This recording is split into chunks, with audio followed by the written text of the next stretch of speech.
Hello दोस्तों, नमस्कार। स्वागत है आपका हमारे यूट्यूब चैनल उत्तराखंड जी के वेरी इजी ट्रिक्स में। तो दोस्तों, जैसा कि कल आप लोगों का वीडियो वीपीडीओ सहित स्नातक स्तरीय पदों का फाइनल रिजल्ट आ चुका है, जिसमें दोस्तों आयोग के द्वारा डॉक्यूमेंट वेरिफिकेशन के लिए 2 गुना अभ्यर्थियों को अभिलेख सत्यापन के लिए बुलाया गया है। यानी कि अभी जो ये रिजल्ट आया हुआ है दोस्तों, यह 2 गुना पदों पर आया हुआ है। तो बहुत सारे अभ्यर्थी इसके बाद में कन्फ्यूजन में हैं, बहुत सारे मैसेज आ रहे हैं, कॉल्स आ रहे हैं कि सर मेरी इतनी रैंक है, मेरे इतने नंबर हैं, मेरा फाइनल सिलेक्शन होगा या नहीं होगा, मैं डीवी कराने जाऊं या ना जाऊं। तो मैं दोस्तों सभी से यही कहना चाहूँगा कि आपके भले ही कितने ही नंबर क्यों ना आ रहे हों, आप लोग डॉक्यूमेंट वेरिफिकेशन कराने ज़रूर जाएं। भले ही आपकी लास्ट रैंक हो दोस्तों, लेकिन डॉक्यूमेंट वेरिफिकेशन कराने आपको ज़रूर जाना है, ठीक है। सबसे पहली बात तो यह है। और दूसरी बात यह है दोस्तों, अब कितने नंबर में फाइनल सिलेक्शन होगा, क्योंकि बहुत सारे अभ्यर्थी लगातार कन्फ्यूजन में हैं। जिनकी अच्छी रैंक है, अपनी अपनी कैटेगरियों में जिनकी अच्छी रैंक है, तो उनका तो ये है कि फाइनल है कि उनका सिलेक्शन तो हो ही जाएगा। लेकिन दूसरी तरफ वो अभ्यर्थी हैं जिनकी रैंक थोड़ा सा पीछे है, या वो ओपन में उनकी रैंक पीछे है, फिर ईडब्ल्यूएस वाले जो अभ्यर्थी हैं या ओबीसी वाले जो अभ्यर्थी हैं, वह कन्फ्यूजन में हैं कि सीट अलॉटमेंट कैसे होगा, कैसे उनका नंबर आएगा या नहीं होगा। तो देखिए दोस्तों, ये एक बहुत लंबी प्रोसेस है। काफ़ी सारे अभ्यर्थी इसलिए भी कन्फ्यूजन में है कि सर क्या टाइपिंग होगी, ठीक है, क्या सबकी टाइपिंग होगी। तो सभी पहलुओं पर हम दोस्तों आज की इस वीडियो में बात करने वाले हैं। तो सबसे पहले दोस्तों हम बात करते हैं कि ये रिजल्ट जो निकाला गया है, यह 2 गुना पदों पर क्यों निकाला गया है, ठीक है। देखिए, आयोग के द्वारा अभी वर्तमान में एक ट्रेंड चल रहा है कि आयोग पहले ही 2 गुना पदों पर आपका रिजल्ट निकाल रहा है, उसके बाद में डॉक्यूमेंट वेरिफिकेशन करवा रहा है, और उसके बाद में आपका फाइनल रिजल्ट जारी कर दे रहा है, ताकि अगर उसे भविष्य में वेटिंग निकालनी पड़े तो वह उसी डबल जो उसने 2 गुना अभ्यर्थियों का डॉक्यूमेंट वेरिफिकेशन करवाया हुआ है, उसी के हिसाब से बाद में भविष्य में वेटिंग भी निकाल दे, ठीक है। एक लॉजिक तो ये है। और दूसरा दोस्तों आपका ये बात होती है कि अब किस किस कैटेगरी में कितने कितने नंबर तक फाइनल सिलेक्शन हो सकता है।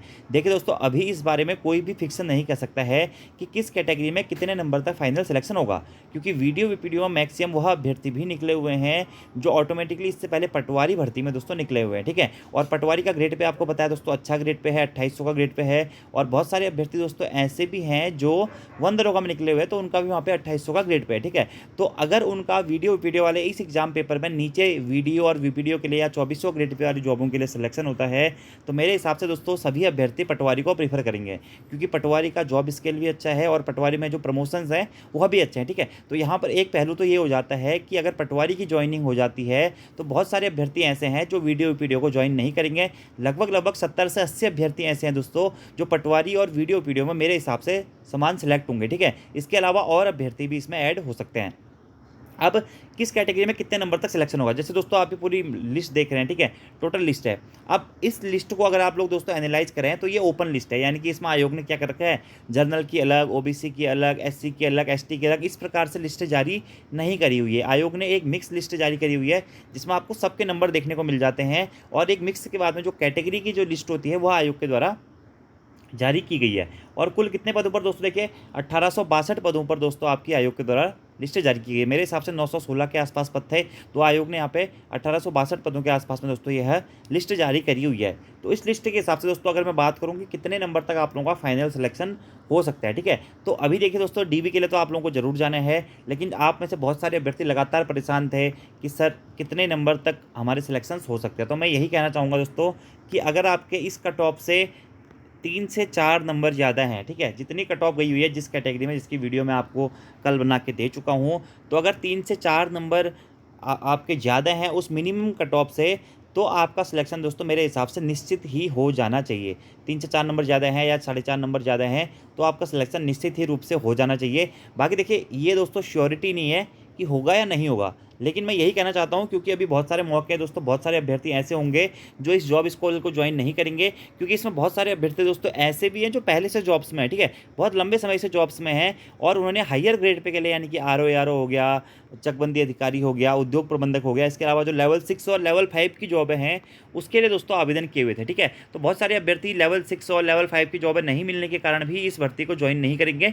तो इसलिए मैं आपको अप्रोक्सीमेट बता के चल रहा हूँ, अगर आपके मिनिमम कट ऑफ से 3 से 4 नंबर ज़्यादा हैं, तो आप लोग सिलेक्शन की लिस्ट में आ सकते हो। इसलिए आपको डीवी देने ज़रूर जाना है, ठीक है। और अगर आपके दोस्तों उतने नंबर नहीं भी है ना, तो मैं यही कहना चाहूँगा कि आपको डीवी देने ज़रूर जाना है। और आप लोगों के लिए दोस्तों अच्छी बात ये है ना कि आप लोगों का इतनी लिस्ट में नाम आ रखा है, ठीक है। यानी कि अगर आपका फाइनल सिलेक्शन इसमें नहीं भी होता है, तो इसका मतलब ये है दोस्तों कि आप अपने सिलेक्शन के बहुत करीब हैं। आपको थोड़ा-सा मेहनत और करनी है, थोड़ा-सा एफर्ट और लगाना है, तो आने वाले समय में आप लोगों का सिलेक्शन भी ज़रूर हो जाएगा। इससे दोस्तों इस रिज़ल्ट से ना डिमोटिवेट नहीं होना है। मैं आपसे यही कहूँगा, देखिए बहुत सारे अभ्यर्थी देखिए, एक रिजल्ट जो होता है ना दोस्तों, उसमें आपकी सफलता भी होती है, असफलताएँ भी होती हैं। और सभी को पता है दोस्तों कि सभी अभ्यर्थी सफल नहीं हो सकते हैं। जिन्होंने बहुत ज़्यादा मेहनत करी हुई है, वही अभ्यर्थी सफल हो सकते हैं।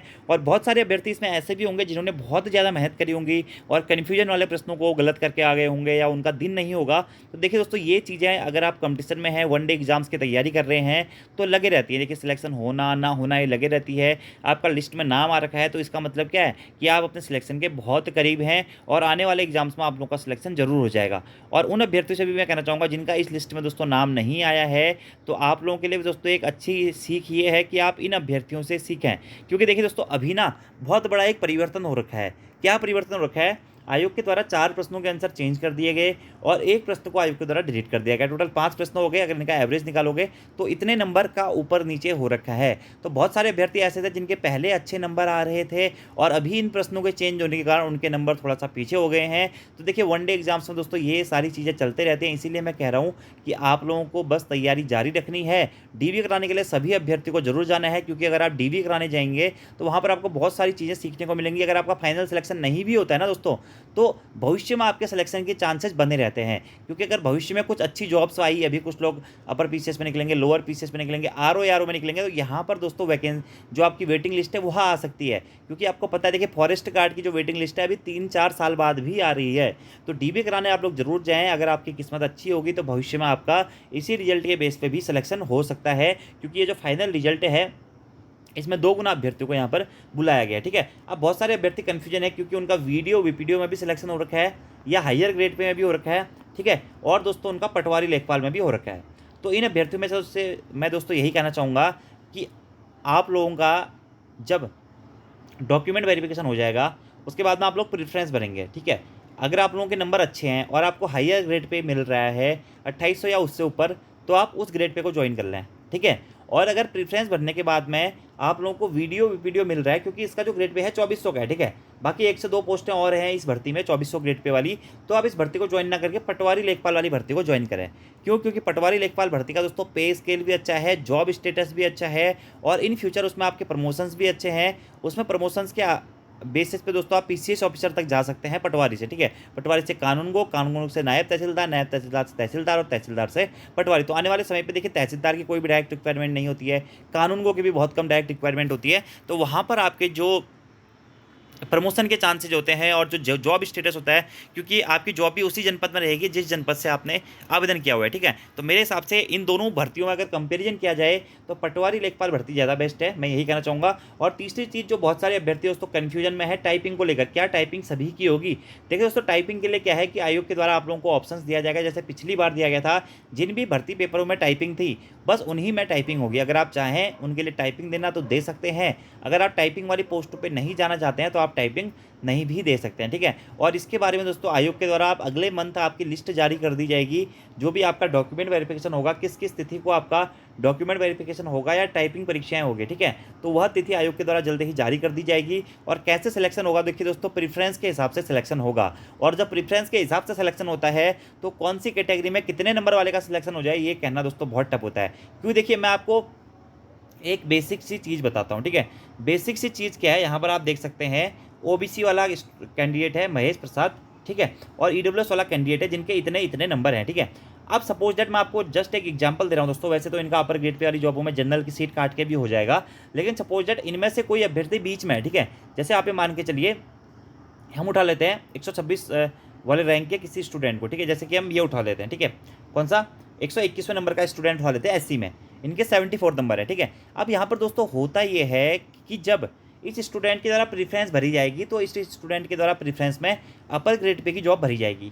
तो उस अपर ग्रेड पे की जॉब में अगर आप इस स्टूडेंट का उस लिस्ट में चयन हो गया, यानी कि जो ओपन लिस्ट जो विभाग के द्वारा, जैसे उद्योग प्रबंधक है, ठीक है। अब उद्योग प्रबंधक इनके द्वारा फर्स्ट जो प्रेफरेंस है वह डाली गई है। और सपोज दैट क्या है कि जनरल की मेरिट लिस्ट के हिसाब से यह उद्योग प्रबंधक में सीट नहीं काट रहे हैं, तो ये अपनी एससी कैटेगरी में चले जाएंगे। अगर एससी में सीटें होंगी ना, तो ये जनरल छोड़ के यहाँ पर एससी कैटेगरी में चले जाएंगे। तो इस प्रकार की इसमें ऐसी ओबीसी वाले स्टूडेंट के साथ होता है, अगर वो जनरल में अपनी कट ऑफ क्लियर नहीं कर पा रहा है तो वो अपनी कैटेगरी में आ जाता है, ठीक है। क्योंकि प्रेफरेंस दोस्तों बहुत मेन होती है, ठीक है। सपोज दैट कोई स्टूडेंट है, जैसे उद्योग प्रबंधक में आपकी 35 सीटें हैं, तो 35 के बाद में किसी का नंबर आ रहा है और उसे उसकी फर्स्ट प्रेफरेंस उद्योग प्रबंधक है और एससी कैटेगरी में उसकी तीसरी या चौथी रैंक है, उसके लिए वो वैलिड है, तो वो वहाँ से सीधे अपनी एससी कैटेगरी वाले कोटे में उद्योग प्रबंधक में ज्वाइन कर लेगा। इसीलिए ये जो प्रेफरेंस वाले दोस्तों एग्जाम पेपर्स होते हैं, यहाँ पर चयन बहुत सोच समझ के करना चाहिए। अगर आप चयन करते हैं तो उसके बाद में बहुत सारी उथल पुथल भी इसमें देखने को मिलती है। खासकर जो कैटेगरी वाले स्टूडेंट्स हैं, जैसे कि ओबीसी है, एससी है, एसटी है, ईडब्ल्यूएस है, ठीक है, तो इसमें बहुत ज़्यादा अंतर हो जाता है इन स्टूडेंट्स में। क्योंकि जो अभी ओपन कैटेगरी में सारे आपको ओबीसी वाले, एससी वाले, एसटी वाले दिख रहे हैं ना, ईडब्ल्यूएस वाले दिख रहे हैं, यह सभी अभ्यर्थी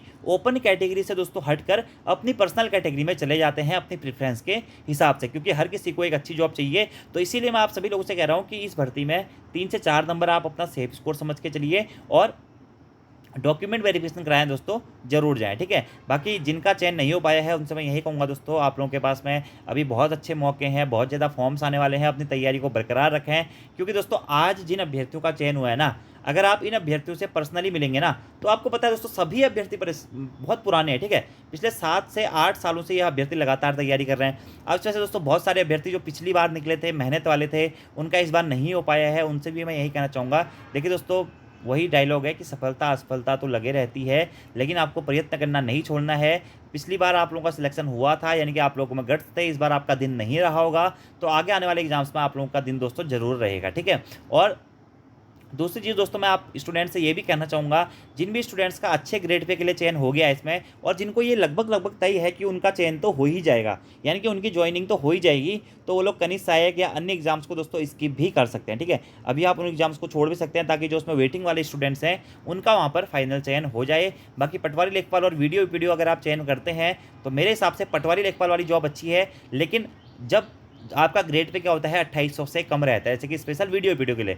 बाकी जिनका लेवल 5 और लेवल 6 का ग्रेड पे है, यानी कि 4200 वाला ग्रेड पे है या 2800 से ऊपर वाला ग्रेड पे है, तो उन अभ्यर्थियों को फिर यही स्नातक स्तरीय भर्ती को ज्वाइन करना चाहिए, ठीक है। तो मेरे हिसाब से दोस्तों आप लोगों के सभी कमेंट्स, आप जो भी डाउट्स थे वह क्लियर हो गए होंगे। तो अगर फाइनल कट ऑफ की बात करो तो 3 से 4 नंबर ऊपर जाने की संभावनाएं हैं। कितनी जाएगी फाइनल दोस्तों, देखिए कोई नहीं बता सकता है, क्योंकि आप लोगों के प्रेफरेंस और आप लोगों के उस पर डिपेंड करेगा। बहुत सारे अभ्यर्थी इसलिए परेशान है कि उन्हें हायर ग्रेड पे मिलेगा या नहीं मिलेगा। देखिए यह सभी चीज़ें दोस्तों आयोग के द्वारा जो भी मैकेनिज्म है उस पर फिट होंगी। जनरल की कितनी सीट है, ओबीसी की कितनी है, एससी की कितनी है, एसटी की कितनी है, ईडब्ल्यूएस की कितनी है, उसके बाद में जो उसका पैरामीटर्स होगा उसके हिसाब से फिर आप लोगों का यह फाइनल रिजल्ट आने वाला है। लेकिन जिन अभ्यर्थियों के भी अच्छे नंबर्स हैं, टॉप 100 में जो अभ्यर्थी हैं या टॉप 150 में जो अभ्यर्थी हैं या टॉप 200 में जो अभ्यर्थी हैं, उनको एक अच्छी जॉब दोस्तों मिलने की पूरी चांसेज हैं। लेवल 5 या लेवल 6 में उनका सिलेक्शन होने के पूरे चांसेज हैं। बाकी दोस्तों देखिए तैयारी करते रहिए। जिनका सिलेक्शन हो गया उन अभ्यर्थियों को हार्दिक शुभकामनाएं। जिनको ऐसा लग रहा है कि उनके नंबर इस बार कम रहे हैं, डीवी कराने आपको जरूर जाना है, क्योंकि पहले डॉक्यूमेंट वेरिफिकेशन होगा। बहुत सारे अभ्यर्थी यह भी सोच रहे हैं कि यह फाइनल रिजल्ट है, उनका सिलेक्शन हो गया है। दोस्तों ऐसा नहीं है, यह फाइनल रिजल्ट नहीं है। इसके बाद में डॉक्यूमेंट वेरिफिकेशन के बाद में आप लोगों का फाइनल रिजल्ट आएगा, ठीक है। और उस फाइनल रिजल्ट में जिन जिन अभ्यर्थियों के भी रोल नंबर आएंगे, नाम आएंगे, वह अंतिम रूप से चयनित अभ्यर्थी होंगे। तो इसलिए आप अभी से ये ना सोचें कि ये फाइनल रिजल्ट है, मेरा तो फाइनली हो ही गया है, क्योंकि बहुत सारे अभ्यर्थियों को ये डाउट भी रहता है, जो भी नए नए अभ्यर्थी रहते हैं। तो फिलहाल आप लोग 2 गुना अभ्यर्थियों को बुलाया गया है, और 2 गुना अभ्यर्थियों में आप लोगों को सभी लोगों के लिए डॉक्यूमेंट वेरिफिकेशन के लिए दोस्तों जरूर जाना है, क्योंकि मैंने आपको बताया संभावनाएं बहुत सारी होती हैं सिलेक्शन होने की, ठीक है। और आपको अपने प्रेफरेंस जो है दोस्तों अपने हिसाब से चूज़ करनी है। मेरे हिसाब से अगर आपकी अच्छी रैंक है तो आप हायर ग्रेड पे वाली जॉब्स को चुनें, अपना स्केल देख लें, आप किस फील्ड में ज़्यादा अच्छी तरीके से काम कर सकते हैं, वह सभी चीज़ें दोस्तों आप देख लें। और फाइनली आप सभी लोगों से जो भी चयनित होते हैं भविष्य में, मैं यही कहना चाहूँगा कि दोस्तों जितनी मेहनत करके आप आए हुए हैं यहाँ पे, उस मेहनत को बेकार मत होने देना। मतलब कुछ फ़ायदे के लिए अपनी जो इमेज है उसको डाउन मत करना।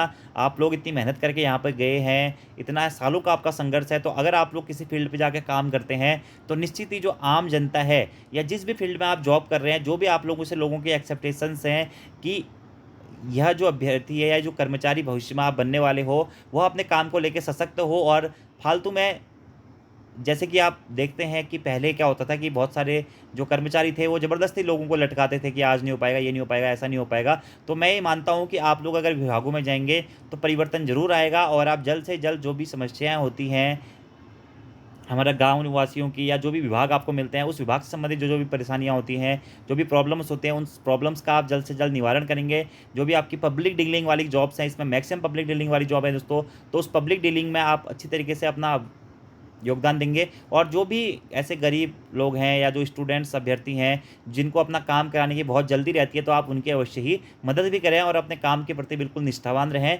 यही कह के दोस्तों आज की इस वीडियो को हम खत्म करते हैं। बाकी ऑल द बेस्ट जिन भी अभ्यर्थियों का चयन हो गया है, उन सभी अभ्यर्थियों को हार्दिक शुभकामनाएँ। डॉक्यूमेंट वेरिफिकेशन में आप लोग सभी लोग ज़रूर जाएँ। फाइनल रिजल्ट की दोस्तों अभी ना सोचें और बाकी अपनी तैयारी भी जारी रखें। धन्यवाद।